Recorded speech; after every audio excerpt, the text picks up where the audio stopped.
Hello and welcome. Talking about national security is something of a pastime for many in the media, certainly many academics. It's something which finds its way into social media ever so often. We take great pride in our armed forces. We take great pride in the prowess of our soldiers. And there is a sense that we have always been doing it right when it comes to national defense. We can't get it wrong. But in fact, this common belief, and it's in many senses a reinforcing myth, which one actually sees on social media more now than perhaps ever before, is something that needs to be deconstructed. We actually need to look at our national security culture. We need to look at whether we have an effective doctrine which deals with national security issues. And we need to look at it across governments over a period of time to actually see whether we are in a position to actually deal with some of our biggest security challenges. And in this book, Manish Tiwari, 10 Flashpoints, National Security Situations that Impacted India in 20 odd years, actually identifies some of the biggest threats. He speaks a lot towards the end about perhaps the biggest threat that India currently faces, the threat of China. Are we really in a position to be honest with ourselves in tackling this incredibly big challenge? Manish, it's been a great read. Thank you so much for inviting me to have this chat with you. Now, a couple of days back, you created a headline before the headlines of this evening were actually out. When you actually decided that you would be, the book is critical of the Congress during 2611. Not the Congress per se, but certainly the security decisions which were taken. In fact, what you have written is far more hard-hitting than what came out a couple of days back. You have written on 2611, and I quote, "The nation and the world saw that India had just absorbed a body blow to its solar plexus without as much as batting an eyelid in retaliation." Why? Well, first of all, Vishnu, thank you for doing this. May I also take the opportunity of thanking Mr. Shiv Shankar Menon for releasing the book, my friend and colleague, Mr. Happy Mohan Jacob, for introducing it, my publishers, Rupa Publishers, for actually publishing this book, and for all, and I want to thank all of you ladies and gentlemen, brave ladies and gentlemen, for coming in on a day when the latest variant of COVID-19 is making more news than this book. Be that as it may, Vishnu, let me answer your question off the bat. 2611 wasn't a flash in the pan. We arrived at 2611 as a consequence of being at the receiving end of perhaps the most nasty phase of the proxy war which Pakistan initiated after our victory in Kargil. In fact, if you were to go even further back to 1971, after the Bangladesh war, India became the status quo power in South Asia, and Pakistan became the revisionist power. They operationalized the strategy of bleeding India with 1,000 cuts. The first frontier was Punjab in 1980. They upscaled it to Kashmir. And post the Kargil war in 1999, you had the IC-814 hijack, you had the attack on the Jammu and Kashmir Assembly, you had the attack on Indian Parliament, you had Operation Parakram, which actually did not succeed in its objectives for the reason that it had no clear objectives. And then you had the Mumbai train bombings, you had bombings in various Indian cities, and then you had 2611. And so in many senses of the word, 2611 was that noxious crowning moment in Pakistan's proxy war. Given the sheer scale of the assault, and given the sheer barbarity which was unleashed, in my opinion, I thought, and I've always felt this way, and I've articulated this ad nauseum for the first time on the 28th of November 2008 from the Congress podium itself, that we should really try and explore what kinetic options that we have available and try and operationalize them. The fact that it didn't happen, according to me, was because the quintessential dilemma that has been plaguing the Indian state, going all the way back to 1980, that is the use of conventional power efficacious against non-state actors? And number two, if it is efficacious, then how do you calibrate it? And so therefore, to my mind, that dilemma continues even today, notwithstanding Uri, notwithstanding the public ownership of the surgical Manish, strikes. we'll talk about Uri in a bit and Balakot and a lot of that. But as far as 2611 is concerned, you wrote, restraint is not a sign of strength, it's perceived as a symbol of weakness. Were our decision makers at that stage weak? Were they unable to take a decision to strike? Was it even a realistic option? In fact, if you read the paragraph in entirety, it does not say that the UPA government was soft on security or it was weak on security. The paragraph says that for a state which has no compunctions about slaughtering people in cold blood, restraint is perceived as a weakness and not as a sign of strength. So therefore, this was about the perception that got created in Pakistan when we chose to exercise strategic restraint. It was not about the fact that the UPA government or the options which it explored were actually weak options. And this is not the first time it happens. There's a context why I make this statement, and the context is Operation Parakram. Yeah. When India decided to actually replace its strike force commander, General Kapil Vij, during the middle of Operation Parakram, the second strike force commander, it sent a very clear message to Pakistan. You see that the Indian state was not interested in pushing the envelope. So whenever India has decided to exercise strategic restraint, Pakistan being the hard and almost quasi-military state it is, does not perceive it as a sign of strength. Right. It actually perceives it as a sign of weakness. So that's the context of the paragraph with regard to 2611. But if there was inaction then, for many of the reasons that you've spelt out, there has been action with this government. There have been the surgical strikes, there was Balakot, there was the air battle across the LAC the day after Balakot. But what has happened, and you've written this, and I tend to agree, is the NDA seems to have made the unfortunate assessment, I'm talking about the surgical strikes, the NDA seems to have made the unfortunate assessment that these strikes pay political dividends. Accordingly, the marketing of such government action to domestic public opinion has regrettably attained paramount priority. Do you believe that a lot of what we did was essentially hype, not just in terms of the military operation itself, but what followed thereafter? Look, I don't think that the strategic choices which were made by the NDA-BJP government were wrong in any sense of the word. Yes, they decided to adopt a more forward-leaning posture. They took public ownership of the surgical strikes after Uri. In fact, this was not the first time that surgical strikes had taken place. I have documented in my book that it was a continuum since 1999. It was the first time that public ownership of a surgical strike had taken place. And then, of course, I write about the Balakot bombings, which took place after Pulwama. The central question or the central dilemma still remains the same. The fact is that did it bring about a change in the behavior of Pakistan? And in my respectful estimation, it did not.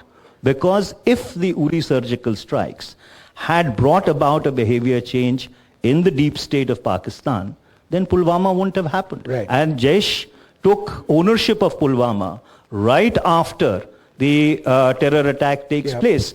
So therefore, the question which the NDA-BJP government or the national security establishment of the current dispensation should be asking itself, that the actions that they initiated or they initialed, have they brought about a substantive change in the behavior of Pakistan? And the answer, unfortunately, is no. Yep. There is no empirical evidence that there has been a substantive change in the behavior of the deep state of Pakistan. You know, when you talk about surgical strikes or you talk about strikes like what we did on Balakot, The real worry is, can India ever right-size a conflict? Can you just strike at a particular level and then feel that this is where it's going to end, that any retaliation will be proportionate? It's interesting when you make one point, and I again tend to agree with this, when you write, what Pulwama Balakot demonstrated was that there was no institutional off-ramp that could have been accessed to de-escalate the situation. Had Wing Commander Abhinandan not been released under Indian pressure or otherwise, or if the Balakot strike would have had unintended collateral consequences and escalation would have been inevitable. Do you believe we came really close to war? Well, we certainly did. And there were no institutional off-ramps. The fact is that the government made a strategic choice to target terror camps in Khyber Pakhtunkhwa, the Jabba Top or Balakot as it is called. There was a retaliation by Pakistan, and subsequently, as a consequence of that retaliation, you had the downing of the Indian aircraft which was piloted by Wing Commander Abhinandan. And so therefore, at this point in time, there was no communication between India and Pakistan. So you were on an escalatory spiral. And an escalatory spiral in a neighborhood which is nuclearized, where one of the adversaries decides that its nuclear doctrine is actually first use. Now, that's a very, very significant and potentious escalatory spiral. And even today, there are no institutional off-ramps. So, in a situation where you have India, China, which have a no first use posture, and you have Pakistan, which is a first use posture, and then you have the kind of cross-border terror, as Mr. Menon was rightly pointing out, maybe for different reasons, that we really live in a very troubled neighborhood. And then, of course, is the situation which we face now, the entire China scenario. And you've written, it's a shocking manner, I'm taking this in a mid-sentence, shocking manner in which the Chinese intrusions in the summer of 2020 caught the BJP-led government napping. What makes it worse is that this is a repetition of what happened exactly 20 years ago when India had faced a similar situation in the form of the Kargil intrusions. This is a recurring theme, isn't it? We've had these experiences in the past. We form institutions. We keep talking about it. But then we are caught off guard. Or perhaps even if we are not caught off guard, we just don't react proactively. Well, 1999, when Kargil happened, the Pakistanis actually occupied a very broad front across 160 kilometers, 9 kilometers deep. And there was an intelligence failure in detecting that particular incursion or transgression. In fact, the Kargil Review Committee, which was then headed by Dr. Jaishankar's very distinguished father, one of India's most foremost strategic thinkers, was extremely scathing on that intelligence failure, and I have reproduced that paragraph in the book. It's surprising that 21 years later, in the April of 2020, when the Chinese decide to transgress, and again across a very broad frontage, it's not as if the Chinese transgression was at a particular point, as it had happened in 2013, Depsang, which was cleared within 3 weeks, or it happened with Chumar when President Xi Jinping was visiting India. This was a transgression across a very broad front. How did it go undetected? And why is it that no responsibility or accountability is ever fixed?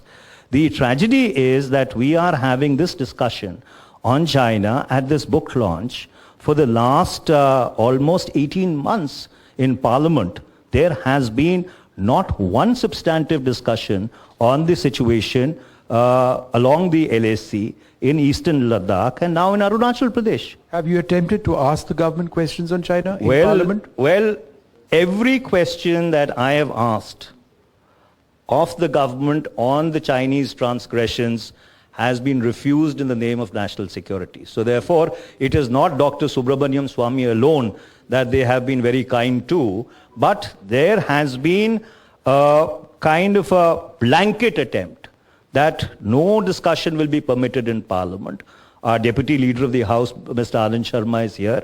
He would recall that the government had given an assurance that they would brief the opposition leaders. This was in the September of 2020. And they reneged on that commitment. And every time an attempt is made to raise the Chinese transgressions in Parliament, they are met with a wall of silence.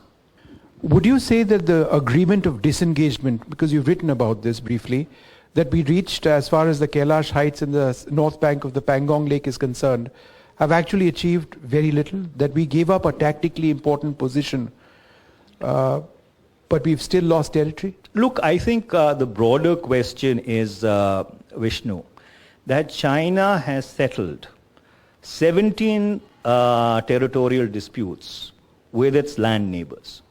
China only has outstanding land boundary disputes with India and by extension Bhutan.